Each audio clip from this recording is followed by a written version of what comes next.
আজকে আমি আপনাদেরকে সেদ্ধ ডিম দিয়ে মেয়োনিজ বানিয়ে দেখাবো। আর এই মেয়োনিজটা খেতে এত মজা হয়েছিল।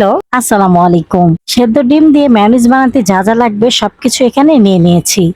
একটা ব্লেন্ডারের জগে আমি 2টা সেদ্ধ ডিম দিয়ে দিলাম আর 2 কোয়া রসুন দিয়ে দিলাম। 1 টেবিল চামচ গুঁড়া দুধ দিয়ে দিলাম। হাফ চা চামচ গোলমরিচের গুঁড়া দিয়ে দিলাম। 1 চা চামচ চিনি, হাফ চা চামচ লবণ, 1 চা চামচ হোয়াইট ভিনেগার দিয়ে দিলাম আর 1 ফালি লেবুর রস দিয়ে দিচ্ছি। ভিনেগারটা দিলে এই মেয়োনিজটা অনেকদিন পর্যন্ত ভালো থাকবে। আর গুনে গুনে 2 টেবিল চামচ সয়াবিন তেল দিচ্ছি আর 1 টেবিল চামচ সরিষার তেল আমি একটু পরে ইউজ করব। আপনারা চাইলে যে কোনো তেলই দিতে পারবেন বা অলিভ অয়েলও দিতে পারবেন। তারপরে ব্লেন্ড করে নিলাম। এ পর্যায়ে আমি আরেকটু 1 টেবিল চামচ সরিষার তেল দিচ্ছি। তারপরে আবার ব্লেন্ড করে নিব।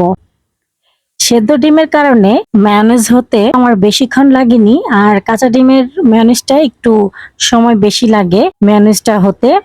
এই তো আমার মেয়োনিজটা হয়ে গেছে।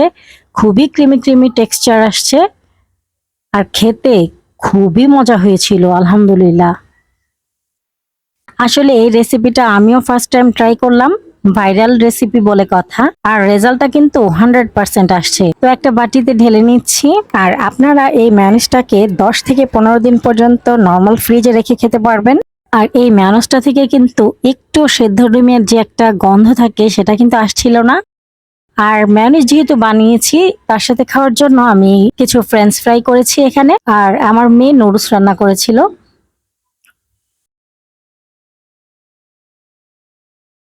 আলহামদুলিল্লাহ, ফ্রেঞ্চ ফ্রাই দিয়ে খেতেও মেয়োনিজটা দারুণ মজা হয়েছিল।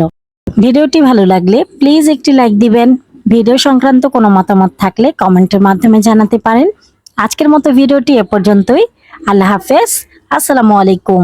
আমাকে সাপোর্ট করার জন্য আমার ভিডিওটি চাইলে একটা শেয়ার দিতে পারেন। আর আপনারাও আমার মতো এভাবে বাসায় বানিয়ে নিন সেদ্ধ ডিম দিয়ে মেয়োনিজ।